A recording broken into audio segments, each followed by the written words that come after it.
அனைவருக்கும் வணக்கம். பத்மாவதி கிச்சன் சேனலுக்கு உங்களை அன்புடன் வரவேற்கிறேன். நம்மளுடைய சேனலில் எளிமையான கோயில் வழிபாடு தாந்திரிக பிரியா தான் போடுறாங்க. இந்த சேனலை சப்ஸ்கிரைப் பண்ணி வச்சுங்க, பக்கத்தில் இருக்க பெல் பட்டனை கிளிக் பண்ணி வச்சுங்க. நாங்கள் போடுற ஒவ்வொரு வீடியோ உங்களுக்கு உடனுக்குடன் அப்டேட் ஆகிட்டு இருக்கும். வாங்க வீடியோக்குள்ளே போகலாம். இன்றைக்கி பஞ்சமி திதி மதியம் 1:10 பஞ்சமி திதி ஸ்டார்ட் பண்ணுதுங்க. அப்போ நம்ம வாராகி வழிபாடு செய்யலாம். பஞ்சமினாலே நம்ம வாராகி அம்மனுடைய வழிபாடு செய்யலாம்.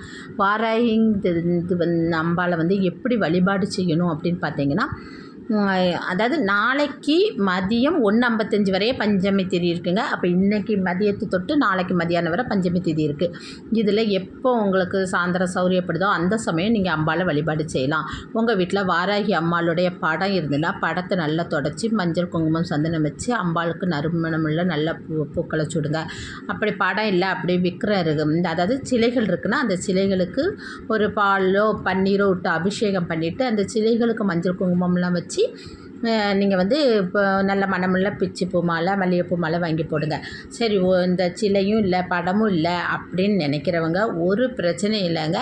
ஒரு அகல் விளக்கு எடுத்துக்கோங்க, அதுவும் மண் அகல் விளக்கு எடுத்துக்கோங்க. அதில் நல்லா சுத்தம் பண்ணிவிட்டு நீங்கள் மஞ்சள் குங்குமம் எல்லாம் வச்சுட்டு பஞ்சு திரியிட்டு நெய் ஊற்றி தீபமேற்றி அந்த அகல் தீபத்தில் வாராகி அம்மாவை நம்ம சங்கல்பம் செய்து நம்ம வழிபாடு செய்யலாம். அதே போதும் உங்களுக்கு.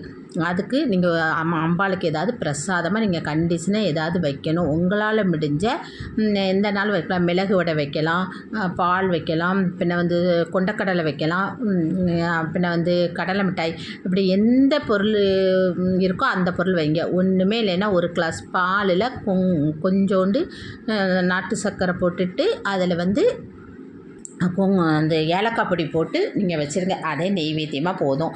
வச்சுட்டு நீங்கள் என்ன செய்யுங்க, மனசார அம்பாளை வழிபாடு செய்கிறீங்க. தூப தீபம்லாம் காட்டிட்டு அம்பாளுடைய உங்களுக்கு சோஸ்திரங்கள் ஏதாவது தெரிஞ்சிருந்தால் அந்த படிங்க. அம்பாளுடைய ஸ்லோகங்கள் ஏதாவது தெரிஞ்சிருந்தால் படிங்க. ஒன்றுமே தெரியலையா, ஓம் வாராகி தாயே போற்றி, ஓம் வாராகி தாயே போற்றி அப்படின்னு சொல்லிவிட்டு ஒரு 108 தடவை நீங்கள் அம்பாளை மனசார வேண்டிக்கிட்டு உங்களுக்கு எந்த கடன் பிரச்சனை இருந்தாலும் தீரணும் அப்படின்னு வேண்டிக்குங்க. குழந்தை பாக்கியம் வேண்டியவங்க குழந்தை பாக்கியம், வீடு இப்போ இடம் வாங்கி போட்டிருக்கேன், வீடு கட்ட முடியாமல் இருக்குது அப்படின்னா அந்த வீடு நல்ல முறையில் கட்டணும் அப்படின்னு அவங்கவுங்களுக்கு என்னென்ன பிரச்சனையோ அதை மனசார நினச்சி அந்த பிரச்சனைகள் தீர்ந்து வாழ்க்கையில் நல்ல சுபமான ஒரு நிலை ஏற்படணும் அப்படின்னு சொல்லி வேண்டிக்கிடுங்க. நான் சொல்கிறேன், நீங்கள் செஞ்சு பாருங்கள், கண்கூடாவே உங்களுக்கு தெரியும். வாராகியை நம்ம வழிபட நமக்கு சகல சௌபாக்கியங்கள் இருக்கும். வாராகி அம்பாளை பொறுத்த மட்டுக்கும் நம்ம சிலையாகவோ படமாக தான் வச்சு வழிபடணும்னு இல்லை, ஒரு அகல் விளக்கில் அம்பாளை ஆகானம் செஞ்சு நம்ம வழிபடலாம். அந்த அகல்லே அம்மா தெரிவாங்க.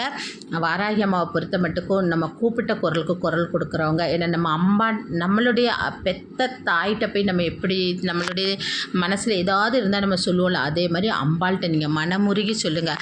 பொதுவாகவே நம்ம கடவுளை கும்பிடுறதுக்கு நம்ம மன தூய்மையும் நம்மளுடைய மனசில் யாருக்குமே துரோகம் செய்யாத ஒரு நல்ல ஒரு நிலை இருந்தாலே போதும். நமக்கு கடவுள் கண்டிஷனாக காட்சி நம்ம கடவுளை கூட காட்சி கொடுப்பார். அது மாத்திரம் இல்லை, நமக்கு தேவையானதை கண்டிஷனாக நிறைவேற்றுவார். இந்த பிரபஞ்சம் நமக்கு கண்டிஷனாக அந்த தெய்வம் மூலம் நிறைவேற்றும் எல்லா விஷயத்தையும்.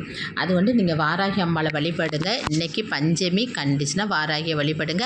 உங்களுக்கு சாயந்தரம் எப்போனாலும் டயம் இருக்குது. அதாவது ஒரு 2 மணிக்கு 3 மணிக்கு அப்புறம், இன்றைக்கி மதியம் 3 மணிக்கு அப்புறம் நீங்கள் எப்போனாலுமே உங்களுக்கு சௌரியம் உள்ளப்போ நீங்கள் வாராகி அம்மாவை நினச்சி ஒரு விளக்கேற்றி வச்சுட்டு உங்களுக்கு எல்லா சௌபாக்கியங்களும் கிடைக்கணும்னு நினச்சி அம்பாளை நினச்சி மனமுருகி வழிபாடு செய்யுங்க.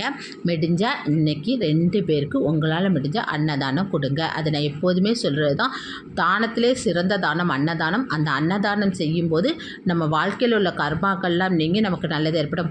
மனுஷர்களுக்கு தான் அன்னதானம் கொடுக்க முடியல, எங்கள் வீட்டு பக்கத்தில் யாரும் இல்லை கொடுக்க முடியலன்னு நினச்சிங்கன்னா ஒரு பிரச்சனையும் இல்லை. நீங்கள் பறவைகளுக்கு கூட உங்களால் முடிஞ்ச ஏதாவது ஒரு அதாவது இனிப்பு பொருட்களை பறவைகளுக்கு கூட தானமாக போடுங்க. அதுவும் உங்களுக்கு உங்களுடைய கர்மாவை நீக்கும். நீங்கள் மனதார இன்றைக்கி வாராகி வழிபட்டு உங்களுக்கு வாராகி அம்மா சகல சௌபாக்கியங்களும் அறியட்டும். நானும் வாராகி அம்மாவோட இந்த வீடியோ பிடிச்சிருந்தால் லைக் பண்ணுங்கள், ஷேர் பண்ணுங்கள், சப்ஸ்கிரைப் பண்ணுங்கள். இன்னொரு பதிவில் உங்களை சந்திக்கிறேன். நன்றி, வணக்கம்.